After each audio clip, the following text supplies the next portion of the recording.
Olá, boa noite. Começa agora o Jornal da Justiça desta sexta-feira, 19 de junho. Ministro Alexandre de Moraes prorroga as prisões temporárias dos investigados no inquérito que apura a organização e financiamento de atos antidemocráticos. O pedido foi feito pelo vice-procurador-geral da República. E você vai ver também. Partido Rede Sustentabilidade pede ao Supremo Tribunal Federal que suspenda a portaria editada pelo ex-ministro da Educação, Abraham Weintraub, que proíbe a política de cotas para cursos de pós-graduações. Senador pede que o Supremo determine a apreensão de passaporte do ex-ministro da Educação. Brincadeira que pode gerar transtornos. Aplicativo que virou moda em rede social pode expor informações privadas de internautas.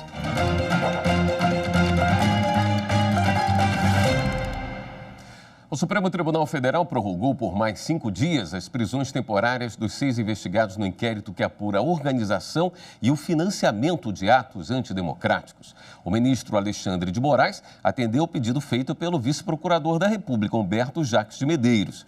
O vice-procurador argumentou que a prisão é imprescindível nesta fase do inquérito policial. Entre os presos está Sara Geromini, apontada como líder do movimento 300 do Brasil, que organizou atos em defesa do fechamento do Congresso Nacional e do STF. O ministro também atendeu o pedido da PGR para que os investigados fiquem em celas destinadas a presos que sofrem risco de represálias ou na carceragem da Superintendência Regional do Departamento de Polícia Federal, no Distrito Federal. O senador Fabiano Contarato, do Partido Rede, encaminhou hoje à tarde um pedido ao Supremo Tribunal Federal para que o ex-ministro da Educação, Abraham Weintraub, seja proibido de deixar o país. Um dia após deixar o Ministério da Educação, Abraham Weintraub foi às redes sociais avisar que pretende sair do Brasil o mais rápido possível. O ex-ministro já foi indicado a assumir um cargo de direção num banco internacional. A notícia provocou reações no Congresso. O senador Fabiano Contarato, do Partido Rede, quer que o Supremo Tribunal Federal proíba o ex-ministro de viajar para o exterior. O parlamentar cita no ofício encaminhado à Corte que Weintraub é investigado no inquérito das fake news. O senador também incluiu no pedido ao Supremo a mensagem publicada por Weintraub na internet. O parlamentar pede a decretação de busca e apreensão do passaporte do ex-ministro. Uma outra ação envolvendo o ex-ministro da Educação também chegou ao Supremo Tribunal Federal nesta sexta-feira. O Partido Rede Sustentabilidade pediu a suspensão da portaria editada por Abraham Weintraub, que proíbe a política de cotas em pós-graduações para povos indígenas, negros e deficientes. Para o partido, abre aspas, o governo, que é negacionista em questões raciais, minimiza ou rejeita sua existência. Fecha aspas. A rede afirma que esse retrocesso deve ser impedido pela atuação do Poder Judiciário. O Procurador Federal dos Direitos do Cidadão, Carlos Alberto Vilhena, pediu ao Ministério Público do Distrito Federal parecer sobre possíveis atos praticados pelo presidente da Fundação Cultural Palmares, Sérgio Camargo. Para o Ministério Público, os atos desmerecem a importância de personagens negros da história do Brasil. O motivo do pedido da análise estaria aqui, no site da Fundação Cultural Palmares. Ou melhor, não estaria. De acordo com o documento enviado ao Ministério Público do Distrito Federal, o presidente da Fundação Palmares, Sérgio Camargo, teria mandado retirar da página oficial da instituição na internet informações sobre os abolicionistas Zumbi dos Palmares, André Rebouças e outros personagens negros. Na página da Fundação Palmares, um artigo sobre o engenheiro André Rebouças estava bem à mostra. Já um artigo que fala de Zumbi dos Palmares e a escravidão estava fora do ar. A Procuradoria Federal dos Direitos do Cidadão também menciona no despacho o fato de que em 13 de maio, a pretexto de comemorar o aniversário da Lei Áurea de 1888, o presidente da Fundação Palmares, Sérgio Camargo, publicou no site da instituição artigo que põe em dúvida a figura de Zumbi dos Palmares, um símbolo da luta negra contra a escravidão. A Procuradoria afirma que as ações de Sérgio Camargo não tratam de eventual revisão da biografia de algumas figuras históricas, mas de práticas sistemáticas e unilaterais previamente direcionadas a desmerecer a importância de tais personagens, sem qualquer análise aprofundada. Entre as atribuições da Fundação Palmares está a promoção e a preservação dos valores culturais, sociais e econômicos decorrentes da influência negra na formação da sociedade brasileira. Levantamento do Tribunal Superior do Trabalho aponta que entre janeiro e maio deste ano, a Justiça do Trabalho recebeu quase 8.000 novas ações relacionadas à Covid-19. Os dados foram extraídos do Sistema de Gerenciamento de Informações Administrativas e Judiciárias da Justiça do Trabalho, o eGestão, e incluem dados de 21 tribunais regionais do trabalho. Das 7.722 novas ações, a maior parte, 6.689, são ações de primeiro grau. Outras 1.033 tramitam em segundo grau. No Tribunal Superior do Trabalho, até o momento, são 31 ações relacionadas ao coronavírus.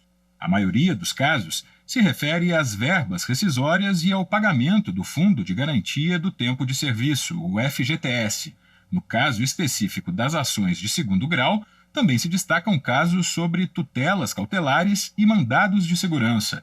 A presidente do Tribunal Superior do Trabalho, ministra Maria Cristina Peduzzi, afirmou que, mesmo com a necessidade de isolamento social e a suspensão das atividades presenciais, a Justiça do Trabalho tem mantido a rotina e buscado atender às demandas da sociedade por meio das ferramentas tecnológicas, como as audiências e sessões virtuais e telepresenciais. Vale lembrar que, antes de ajuizar a ação, a empresa ou o empregado podem buscar uma solução consensual para o conflito com a participação da Justiça do Trabalho.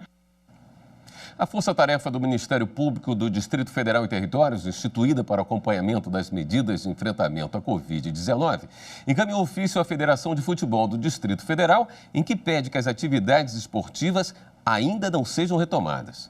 No documento, o Ministério Público argumenta que, com o crescimento de pessoas infectadas pelo novo coronavírus, o retorno dessas atividades e de qualquer campeonato seria prematuro, inclusive os treinamentos. Para o Ministério Público, a retomada dos eventos deve ocorrer de forma gradual e com planejamento. E veja a seguir, mantida a cassação de aposentadoria de uma ex-advogada da União acusada de receber proventos da mãe falecida. A gente volta já.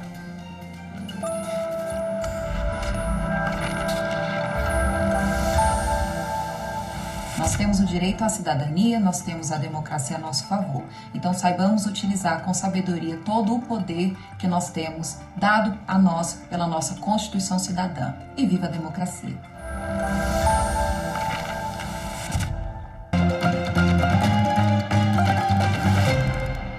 A Polícia Federal prendeu nesta sexta-feira um britânico de 42 anos. O preso, conhecido por ser extremamente violento, era um dos alvos mais procurados pela polícia do Reino Unido. O homem é acusado de crimes como tráfico de drogas e armas, sequestro, lavagem de dinheiro, formação de quadrilha e homicídio. Ele foi preso em um apartamento de luxo no bairro Meireles, em Fortaleza, no Ceará. Os mandados de prisão preventiva para extradição e busca e apreensão foram autorizados pelo Supremo Tribunal Federal após a representação da Interpol no Brasil. A Corte Especial do Superior Tribunal de Justiça manteve a prisão preventiva de investigados na Operação Faroeste. Em decisão unânime durante julgamento por videoconferência, a Corte Especial do STJ manteve as prisões preventivas de 5 investigados na Operação Faroeste, que apura esquema de venda de decisões judiciais para favorecer grilagem de terras no oeste da Bahia. A defesa alegou o excesso de prazo nas prisões cautelares dos acusados, entre eles uma desembargadora e um juiz do Tribunal de Justiça da Bahia. Porém, o relator do caso, o ministro Og Fernandes, pontuou que o trâmite do processo tem ocorrido de forma rápida e que se trata de uma investigação complexa, com grande número de envolvidos e a ocorrência de vários crimes. O ministro destacou que as prisões se deram para preservar a ordem pública, a conveniência das investigações criminais e para assegurar a aplicação da lei penal. Ainda segundo Og Fernandes, também não houve alteração substancial do conjunto de fatos e evidências que motivou a decretação das prisões cautelares. Sobre a pandemia do novo coronavírus, o relator do caso ressaltou que, além dos presos estarem em celas individuais e com todas as condições de higiene necessárias para evitar a disseminação da doença, ele lembrou que, mesmo após o início da pandemia e da deflagração da Operação Faroeste, as investigações apontaram que alguns dos acusados permaneceram praticando atos criminosos. O Superior Tribunal de Justiça também decidiu manter a cassação de aposentadoria de uma ex-advogada da União acusada de receber proventos da mãe falecida.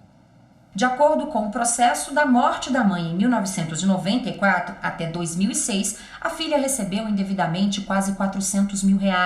Isso porque ela teria usado o cargo de advogada da União para renovar a procuração que possuía e receber a aposentadoria da mãe, que era servidora da Secretaria de Agricultura do Rio Grande do Sul.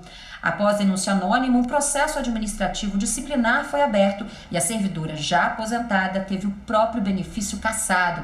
Por meio de mandado de segurança no STJ, a defesa alegou não ser possível cassar a aposentadoria de um servidor por suposta conduta ilícita sem relação com as funções do cargo, principalmente quando os atos investigados são da vida privada e sem repercussão social negativa. O relator, ministro Benedito Gonçalves, destacou que, com base nas provas, o processo administrativo concluiu que, além de receber a aposentadoria da mãe falecida durante 12 anos, a prática configura, sim, improbidade administrativa. Ao negar o mandado de segurança, o ministro afirmou que, apesar de não ter sido praticada no exercício do cargo, a conduta da acusada contraria os princípios da administração pública, como moralidade e impessoalidade, e que no cargo de advogado da União, o servidor tem o dever institucional de defender. O voto do relator foi seguido pela maioria dos ministros da primeira sessão do STJ. O Partido Rede Sustentabilidade entrou com uma ação no Supremo Tribunal Federal para questionar a instauração de uma investigação contra o cartunista Renato Aroeira, autor de charge que associa o presidente da República, Jair Bolsonaro, ao regime nazista. O jornalista Ricardo Noblat, que fez a publicação em uma rede social, também faz parte da apuração. O pedido de abertura de inquérito partiu do ministro da Justiça, André Mendonça, e leva em conta a Lei de Crimes contra a Segurança Nacional. Para o partido, os dois profissionais têm direito à liberdade de expressão e de imprensa. A ministra Carmen Lúcia é a relatora da ação. Para facilitar o acesso aos prazos processuais dos tribunais de todo o país, o Conselho Nacional de Justiça lançou um painel com informações completas. Essa é mais uma ferramenta desenvolvida pelo CNJ para auxiliar o trabalho dos profissionais de direito durante a pandemia. Mesmo com a pandemia, a Justiça não pode parar. Muitos processos estão em andamento. No painel, que pode ser acessado diretamente do site do Conselho Nacional de Justiça, é possível consultar se os prazos processuais de 62 tribunais brasileiros estão contando normalmente ou se estão suspensos. Para isso, o Conselho Nacional de Justiça dividiu a plataforma em 3 partes. Nela, os profissionais do direito podem verificar se processos físicos e eletrônicos estão suspensos, se os processos físicos estão suspensos e os eletrônicos com prazos normais, ou se os prazos de processos em papel e os eletrônicos estão contando normalmente. São os próprios tribunais que encaminham os dados para a publicação no painel do Conselho Nacional de Justiça. Até agora, 15 tribunais já enviaram as informações. Os tribunais eleitorais não estão incluídos no sistema. A retomada gradual das atividades do Poder Judiciário começou no último dia 15, seguindo uma resolução do CNJ e orientações das autoridades de saúde. Preocupado com a situação dos povos indígenas, o Ministério Público Federal no Ceará enviou recomendação à FUNAI e à CONAB pedindo a continuidade na distribuição de alimentos. O MPF apontou falhas na distribuição de alimentos entregues pela Fundação Nacional do Índio, a FUNAI, em cooperação com a Companhia Nacional de Abastecimento, a CONAB, às comunidades indígenas do Ceará, e considerou insuficiente a quantidade de cestas distribuídas. O estado concentra quase 10% dos casos de Covid-19 em indígenas no Brasil. Na recomendação enviada à FUNAI e à CONAB, o MPF destaca a situação de insegurança alimentar de indígenas durante o isolamento e pede a continuidade e a regularidade na distribuição de cestas de alimentos enquanto durar a pandemia. Uma empresa dona de obra foi condenada a arcar com verbas trabalhistas não pagas pela construtora. É o que decidiu a 6ª turma do Tribunal Superior do Trabalho. De acordo com o processo, o servente havia sido contratado por uma construtora para trabalhar na obra de construção e reforma de um edifício no centro do Rio de Janeiro que pertence à Opportunity Fundo de Investimento Imobiliário. Ao ser dispensado, o empregado não recebeu as parcelas rescisórias porque a construtora havia quebrado. Para o Tribunal Regional do Trabalho da Primeira Região, no Rio de Janeiro, a Opportunity tem responsabilidade subsidiária pelos créditos trabalhistas devidos. Segundo o TRT, não se trata de uma obra para suprir a necessidade esporádica da empresa, mas de reforma destinada à construção de um grande empreendimento, com o objetivo de fomentar o patrimônio do fundo imobiliário. Após recurso da empresa, o caso chegou à 6ª turma do TST. O relator, ministro Lélio Bentes Corrêa, observou que a decisão do regional que condenou o fundo imobiliário a arcar com as verbas trabalhistas está de acordo com a exceção prevista na orientação jurisprudencial 191 do TST. Apesar de a OJ determinar que o contrato de construção civil não justifica a responsabilidade subsidiária do dono da obra pelas obrigações trabalhistas contraídas pelo empreiteiro, há uma exceção que se aplica quando o dono da obra for a empresa construtora ou incorporadora. O ministro explicou ainda que a tese firmada pelo TST alcança os casos em que o dono da obra desenvolve a mesma atividade econômica do empreiteiro. Por unanimidade, a 6ª turma negou o recurso da Opportunity, mas a empresa já entrou com embargos de declaração. E veja a seguir, aplicativo que virou moda em rede social pode expor informações privadas de internautas. A gente mostra já.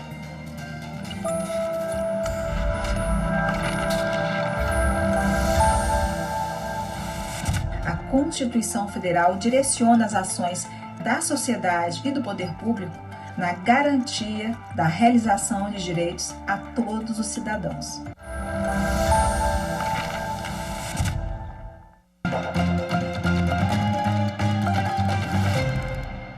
A mais nova moda entre os aplicativos de celular é que muda o gênero do internauta. Sucesso hoje nas redes sociais.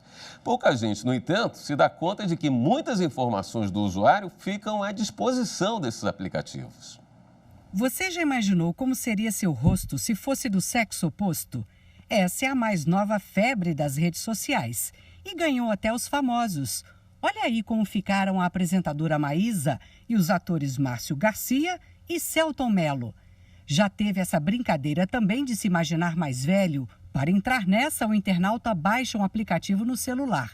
Mas esse botãozinho aí pode dar certas autorizações que nem sempre a pessoa se dá conta.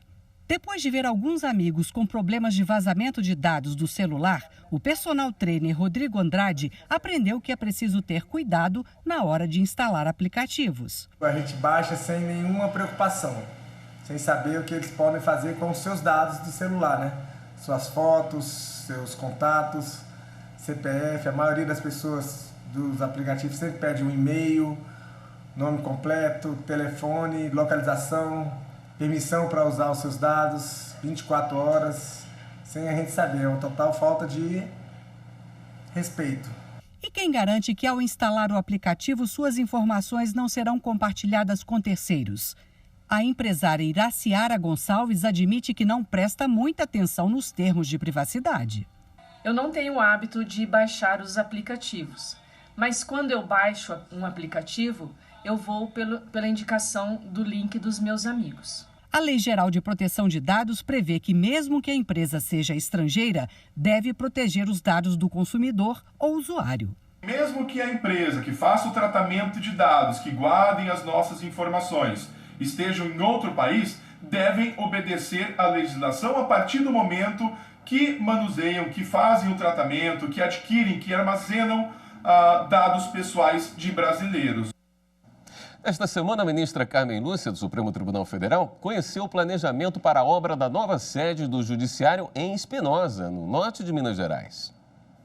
O lançamento da construção aconteceu de forma remota na sede do TJMG em Belo Horizonte. O evento contou com a presença da ministra Carmen Lúcia, do Supremo Tribunal Federal. Nós somos uma região muito pobre, a região do norte de Minas, e por isso mesmo nem sempre recebe a atenção que recebem os fóruns das comarcas mais próximas da própria capital, da metrópole. E Por isso, o olhar do desembargador-presidente foi tão especial neste caso, porque nós estávamos demandando um fórum, agora terá a resposta que o Tribunal de Justiça de Minas oferece. O terreno tem quase 3 mil metros quadrados e terá uma área construída de mais de 1.300 metros quadrados. O presidente do TJMG destacou pontos importantes que vão mudar significativamente a realidade da acolhida ao jurisdicionado na comarca.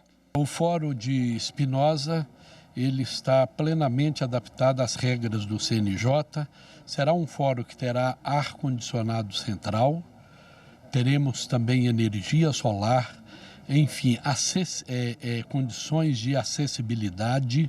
O projeto do novo fórum prevê 2 varas judiciais, juizado especial, centro de solução de conflitos e cidadania e tribunal do júri. Tudo isso concentrado em um só local, o que vai facilitar o atendimento ao cidadão e o trabalho dos profissionais do direito e das equipes do judiciário. Em Porto Alegre, durante o encontro virtual, especialistas do Centro Judiciário de Solução de Conflitos e Cidadania trabalham em mediação empresarial de transporte coletivo da capital. Na pauta, a posição e reivindicações dos consórcios privados responsáveis pelo sistema de transporte coletivo de Porto Alegre sobre o impacto nos negócios causados pela pandemia da Covid-19. A mediação engloba um total de 7 processos, alguns anteriores à crise sanitária, em que são discutidas medidas de reequilíbrio contratual da operação.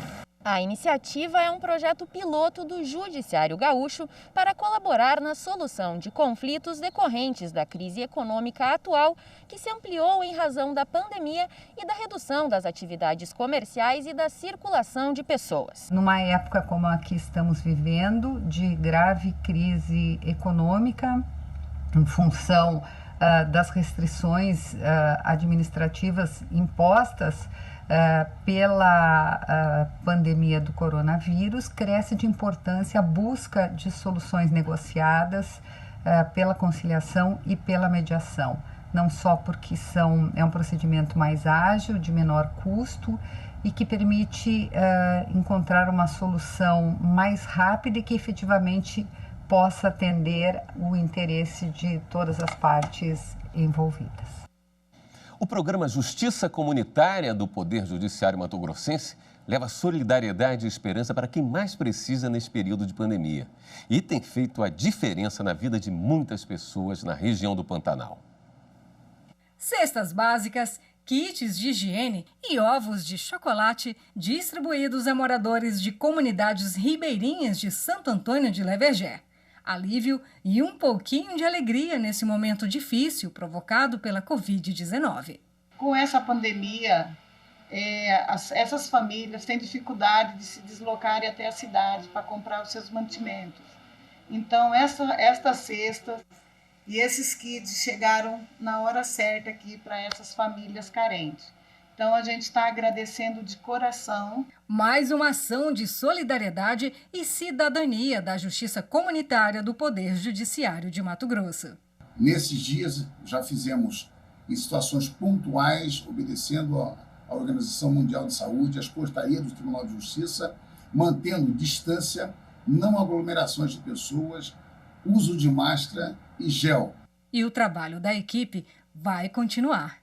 Temos ações pontuais ainda a fazer no município de Rosário e de Cáceres. A Justiça Comunitária tem feito a sua parte. Nesses momentos de adversidade é que nós fazemos a diferença.